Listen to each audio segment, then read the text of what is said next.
Raja. DJ Vikas Raja.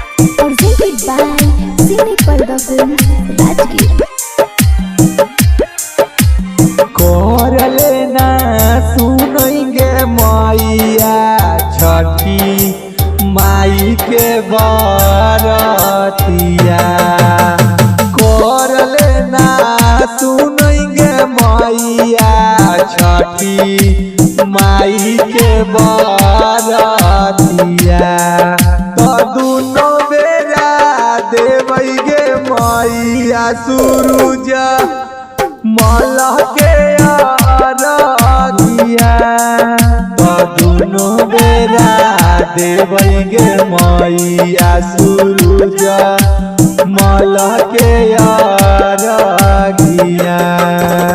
छठी मैया दिलखिन गे माई गोदिया में गेला नामा। छठी माई दिलखिन गे मैया गोदिया में गेला नामा। छठी माई दिलखिन गे माई गोदिया में गेला नामा। तो कर लेना सुनेंगे मैया छठी माई के बरतिया।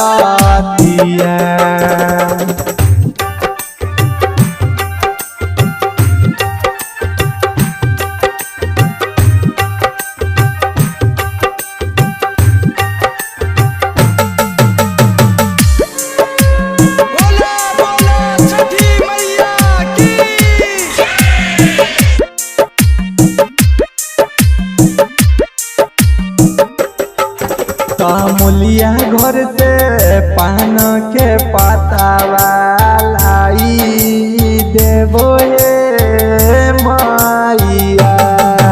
पनहरिया घर से पान के पतावा लाई देवो गे मैया।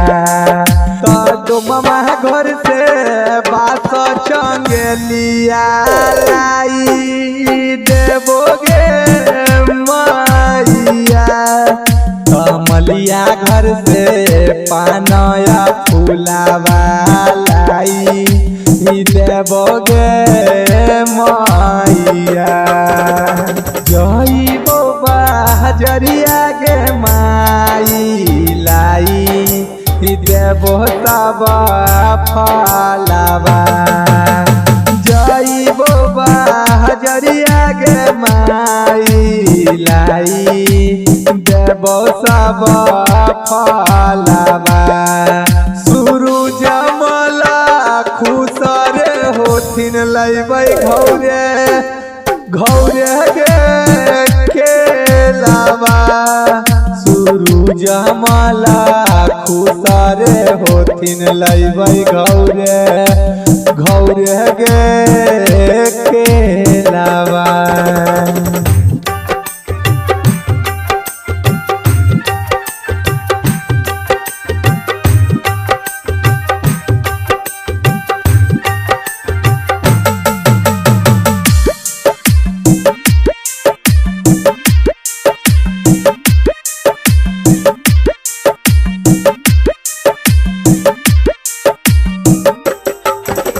शंकर भैया लेथिन गे मैया माथे पर गे दौरावा।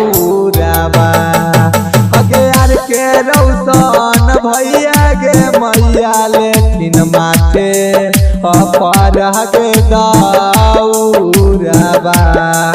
अगे नाचत झूमत जइबै गे मैया छठी माई के गे घटिया। तो हंसत खेलत जइबै गे मैया छठी माई के गे घटिया।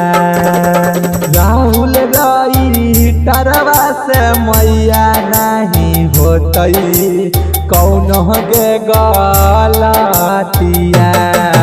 तो छोटू सिंह राइटरवा से मैया नहीं होतई कौनो गे गलतिया